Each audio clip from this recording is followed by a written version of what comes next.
crafters, and welcome to Plan C, conversations about craft, creativity and connection. I'm Michelle Brown, Creative Director from Picture to Page and Beyond Papercraft shows. And I'm Wendy Steward from Wendy's Wear, and we are absolutely delighted to have you here.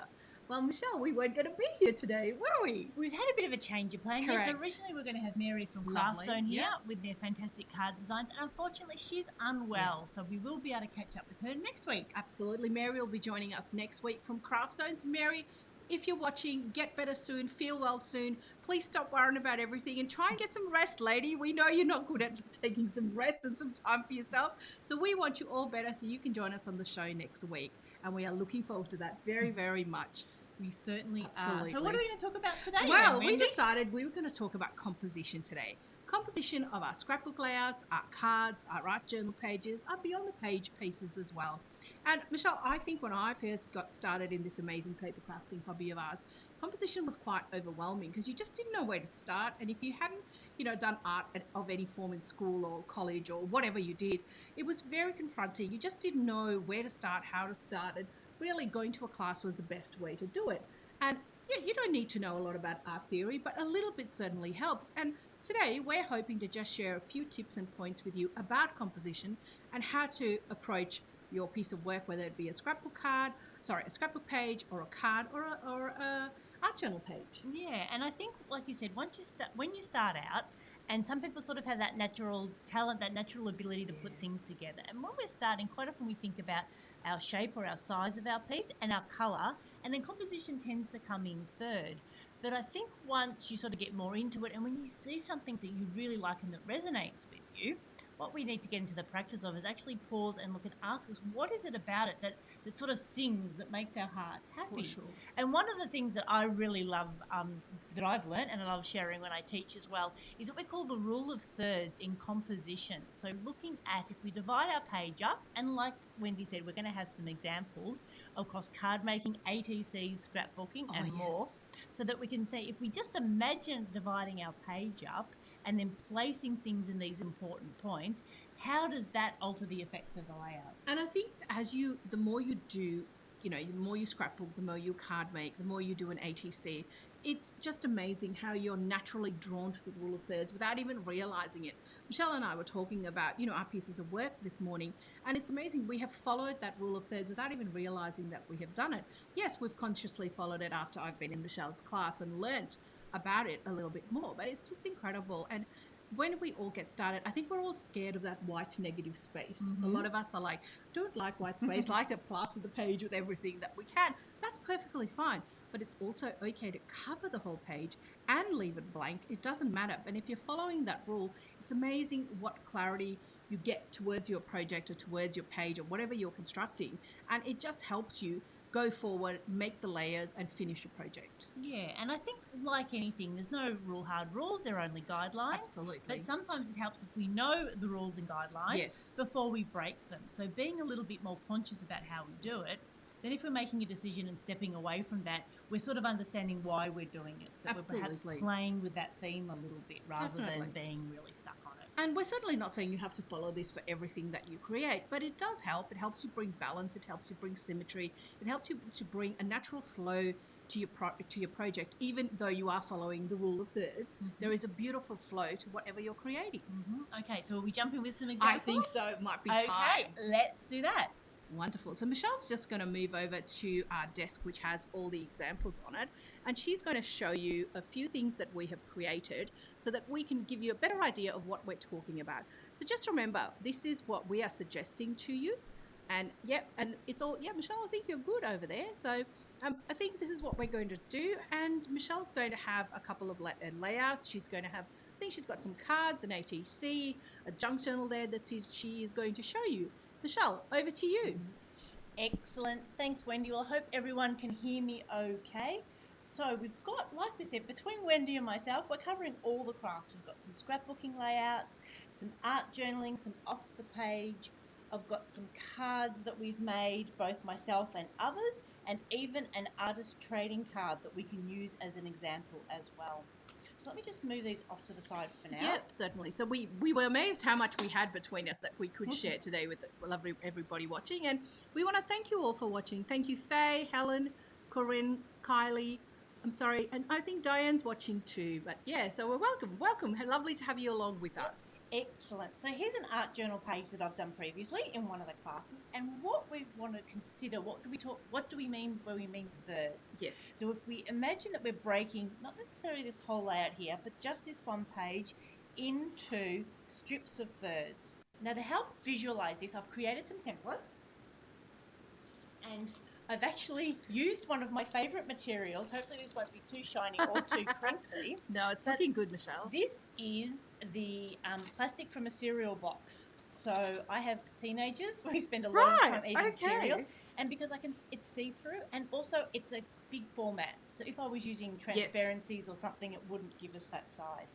So you can see if I line this up here with my page, and we put these imaginary lines down at those thirds, and these points where these thirds meet are sort of what they call, sort of those power points or those hot spots. So if we look at the example underneath, we can see I've popped my lady here. Now, yes, it's a little bit outside, but again, it gives us that idea. And her flowers, or the center of her, is in that point. So that's what we talk about when we mean the rule of thirds, is putting our focal points in one of these points and then helping bring that composition to life.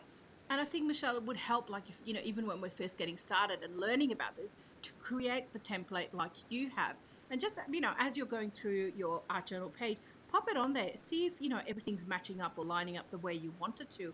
It's a great place to actually check everything before you stick it all down. Exactly. And that's one of the things, we talk about with art journaling, especially if you've got a piece that you can move around. Audition it. What does it look like if it's sitting in these different points? Yes. And you sort of find a point. Again, it's really hard to describe, but in my mind, it kind of, your mind goes, yay! And it's like, yes, everything kind of sings, and there's this big harmony, and the angels from above is like, yes, that's the right point. That's the place to put it. So there's one for art journaling. Beautiful. Let's see what else we've got here. So we've got some of Wendy's beautiful scrapbooking layouts. Thank you, Michelle. Not being a scrapbooker myself, I'm not sure. No, that's good, Michelle. That's really good. Yep, perfect. So here again is another bigger template in a 12 by 12. And in a way that's easier because it's easy to divide into thirds. Absolutely. So here we can see if we divide our 12 inch by 12 inch into thirds, we've got our photo here in the middle. Yes. And then we've got these two focal points in those power points. So again, not exactly, but it just gives us that idea of composition.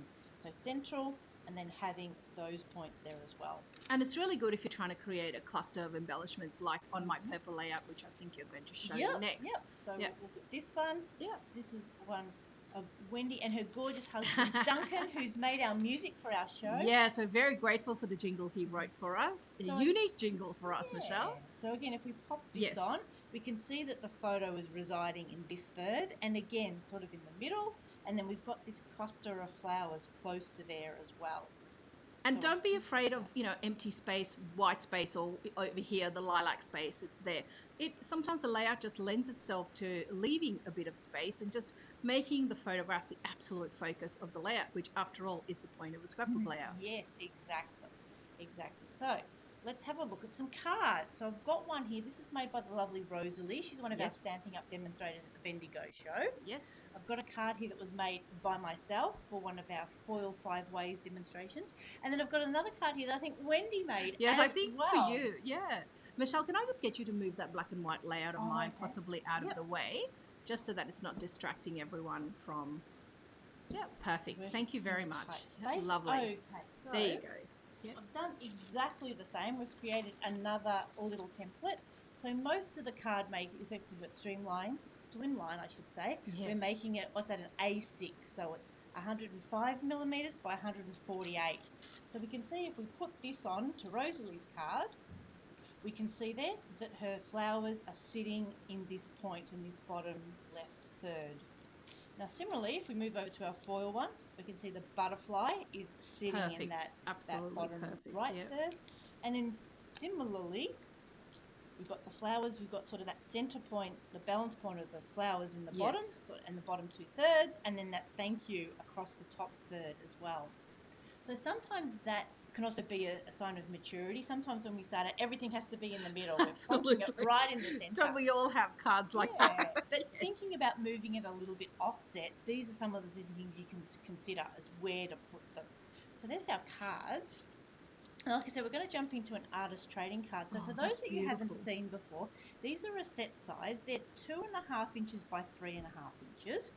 And sort of the folklore is that we'd never make these to sell. We only ever make them to swap. And these are one of the ones that I had in a swap recently. Just happened to have one left over. And if we put my little template over that, Oh, perfect. can we see that? We can see that the center of the lady's face is right through that third line, and then her eyes are through that other third line as well. So, And I think, especially if you're new to working in a smaller size, the rule of thirds is a wonderful template to have, just to show you, audition your pieces, audition your ephemera, and the pieces you're putting on the ATC, and it'll show you, am I right? Am I good? Do I need to move a piece around before you stick it down? And as we say, there's no mistakes in art. There's no hard and fast rules, but it just helps you to compose your piece and give it a bit of balance. So let's have a look at a few of the other pieces that we've got here. So Wendy's brought in this one that she's created. So this one is naturally in thirds because it's a third of the shape. So again, and we've got the focal points, because what I've seen this theory before, and I haven't been able to research it and validate it, but apparently our eyes kind of travel like this when we look at something. I've heard that too. Never actually looked into it too deeply, Michelle, but yes, absolutely agree. So when I've we heard look that at before. it, we see this face here because, again, we're attracted to faces. Yes. We then come around and we focus on here. This word's quite prominent. Yes. Then we come around and then we sort of read what's in the centre as well. Yes. So that's something else to think as we're telling our story, is how we put the pieces together and what story it might tell. And as you're watching, if you have any questions, please put them in the comments. We'll try and answer them while we're live. Otherwise, Michelle or I will go back after we finished and answer them. And hello, Lorena, and hello, Margaret from Sydney. So this layout is what in my junk journal, and here we've put sort of a horizon or a line along that bottom third. Beautiful. So creating something that's sort of solid, and then quite often making that darker to help draw our eye down as well. And then here's another piece of one of the series. So again, if we imagine that we're ruling that into thirds, we've got the tree sitting in that bottom corner. Now, one of the things I wanted to suggest, sometimes thirds can be a bit tricky in the maths department. For sure. And I must say, making these templates and trying to divide 105 millimetres by 3 oh gosh, that'll do it. So one of the things, and hopefully we can see now, I realise it's blue on blue. So one of the tricks that I learned at engineering school is that rather than trying to measure this and seeing that it's just under 10 inches and trying to divide 10 by 3, is that if we actually turn this on an angle and we put the 0 on here and the 12 on this side, if we then still mark it at the 4 and the 8 mark, this will still actually divide it into thirds. Wow. So we don't actually have to try and work out, like we said, it's sort of 3 and almost a half and a 3.5. Rather than doing that, we can just putting it on like that and then marking it, and that will still give us those third lines as well. Amazing. What a great tip, Michelle. Thank you. That is, isn't it? Okay. I think that was all of our examples. Was there any questions? Did anyone want to see anything again? No, I think there's a couple more layouts of mine if you just want to pop them on the screen over there, just to, just trying to read people's comments. Sorry, give me 2 seconds. Yeah. So we've got this layout, and again, Wendy's really put the effort into using those thirds in the strips. Thank you. So Thank you. Yeah. Oops, too much crinkling. No, so all good, all good. No, the ladies are loving the tips, Michelle, so thank you. Yeah, no, so that's that great. Again gives us the thirds, and it's really fascinating because, like you said, we didn't consciously design it, but when we actually step back and analyse it, so here we can see these 2 photos sit on those third lines because you've actually cut these photos down to slightly different sizes. I have, yes. And then again, we've got these 2 photos here through this third as well. So we can really consider, like we say, sort of having solid panels and then using those PowerPoints, or doing it the opposite way. Yeah, which is fantastic. And also, if people are, unsure, just create a template like Michelle has, or there's also, places that give you sketches or page maps or things like that you can go and, get some ideas from while you're learning how to incorporate the rule of thirds into your work. So those are my grandparents who passed away a long time ago. Oh, but what a beautiful black and white layout. Thank again, you. Reinforcing that. So again, if we pop the template over that, we see here that, again, once you've got a photo with 2 people, it sort of is a little bit different, but we can see that we've got the eye line sort of balancing around this third, And again, we've got the embellishments sort of sitting here and here. So it's fascinating how we have done that so It's amazing. And subconsciously. yeah, absolutely. Had no conscious thought of doing that when I was creating those layouts. I think I just have a natural tendency toward the rule of thirds, Michelle, and to make it happen that way. So yeah, and I think Michelle's just grabbing her journal because I think she might have another example going to for show us. one more thing. Yes, so when please. we talked about auditioning, and again, I haven't quite planned it, but if we imagine if this was our scrapbooking layout or Yes. our art journal, I think this is one we did recently, and if we wanted to put something on it and we wanted to audition, like we said, so have it cut out, have it ready to go, and then sort of go, especially, we're not going to stick it on just yet. We're going to play with it first. No. So is that a spot that might make sense? Because you can see I've sort of, laid it out in those thirds, or we could pop it here, or would we put it here? And as you've seen from my layouts, this bottom right kind of tends to be my sweet spot to some degree. Yeah, I think it's mine too, Michelle. Yeah, or maybe it's even there. So again, thinking about that story. So if we wanted to tell a big story, maybe we could put it there where we ended up. Yeah. If we wanted to sort of interrupt the story, maybe we could sit it up here. Absolutely. This one. Yeah. And then we could tie it together and then have some words down the bottom as well. Yeah. So like we said, or we could create a really strong horizon. Definitely. On that bottom Definitely. third, and then blank it out. So there's lots of different ways that we can use it. I'm not sure if we've got any other good examples. Lorena on screen gives us a lovely comment. She says, "I studied art. If you look that a circle is one of the main three styles in the S shape, and the next is a triangle. So these are the main ones, but there are many more. So thank you very much for that, Lorena, and everyone. Just please reread that comment and just it's very important what she's saying there, and it really I didn't think about that. We'll have to go and research. So again, and here's the last one. So again, we've got that eye line. So these are from the Dina Wakley collage collections. Okay. So her eye line is sitting in that top third. We've then got the words and the image on this side as well. So beautiful. So like I said, even using this composition, this guideline, you can still see it can come together in so many different ways. So it doesn't look like you're working to a formula. You're actually still creating lots of individual art. And I think the more you create, the more it just becomes a natural part of your story and the story you're trying to tell and create. So, just have a look. There's plenty of examples everywhere. Simple. Create a template and go for it. Thank you, Michelle. That was wonderful. So we hope you enjoyed that. Michelle's just going to pop back and come and sit down next to me again, and we're just going to chat to you. That's beautiful. I love that blue piece of work of yours, Michelle. It's absolutely gorgeous. Thanks, Wendy. Thank you, Michelle. Like you said, I think it's just so fascinating that we've both been creating art for a while now. Now that we actually step back and analyse them, how we go, we are actually sort of sticking to those rules without realising it. We didn't even know we were doing it, Michelle. Look, we're such rule girls, you and I. Oh, I know, there is that problem. But like we said, it just as you're starting out, it really is important to be able to, rather than getting so annoyed at yourself and think, I don't like it, it's like step back and what is it that you don't like? Yes. So when we talk about balance, have we got balance or have we got white space? How do the colours look? Have we sort of kept it to a set palette or have we gotten a little bit crazy? Are we using similar or complementary colours, or are we using opposite or analogous colours? And then that composition as well. So is it the rule of thirds, or are we trying to get things centred? And I think sometimes the challenge is that if you don't think you can get it what you class as perfect, then maybe don't go for perfect. Try something at an angle and then see what results you get. And for me, it's always been, okay, is there too much on there? Edit it, pull it back, pull back some embellishments, pull back, a bit of ephemera, pull back a bit of pattern paper, just edit it, just keep it simple. Just keep it simple, and you'll know when to add layers, you'll know when to stop. And once again, nobody is coming to check your work, it's your creation, and if you're happy with it, it's good to go. Excellent. Well, I think we've certainly covered composition today. So I'd love to challenge all of you, like I said, is to get either a piece of overhead transparency or maybe an old shirt box or, like I said, cereal box cardboard. Not the cardboard, the plastic. Rinse it out. Pull it out. I've just used a Sharpie and a ruler. Now, of course, once you do that, make sure you give your ruler a wipe or you will end up getting black over everything, including your hands. And then use the templates. Use it to experiment. Use it to trial things, to audition them and see what makes sense. Or last Monday we were talking about less is more sometimes. So maybe using the same few elements and then putting them at those different PowerPoints and seeing what kind of results you get with that as well. And maybe if it's not your natural way of creating, try it. Just see how it feels. Does it feel more in flow?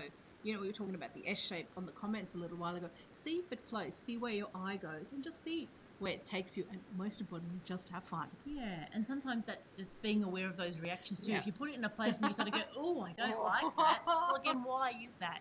You know, that little negative voice. Is it actually being truthful? Is it being helpful, or is it just your perfectionism trying to come and get you, and you Yeah, need to just set it that's a aside? good point, Michelle. Absolutely. It's like, as Dina says, done is better than perfect. Mhm. So, yes, and we do want it to be a little bit perfect, but, maybe let go of the outcome and enjoy the process. Yeah, excellent. Well, thank you so much for joining us here this week on Plan C, conversations about craft, Absolutely. creativity, and connection. So, like we said, for all the details and show notes, head over to our website from picture2pageandbeyond.com.au.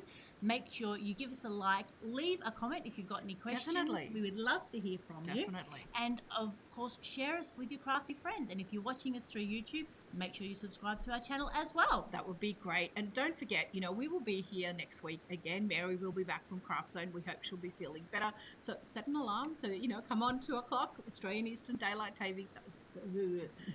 That one. That one. AEDT. Let's go with that. Yep. Australian Eastern Daylight Savings Time, which will be great.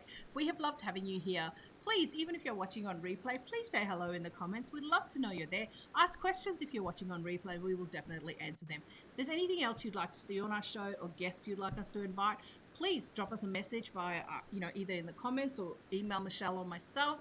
I have a page on Facebook called Wendy's Way. I'd love you to go ahead and follow that too. And we look forward to being with you next week. So this is me saying bye for now. Excellent. And Michelle signing off, and we hope you have a crafty day. Bye.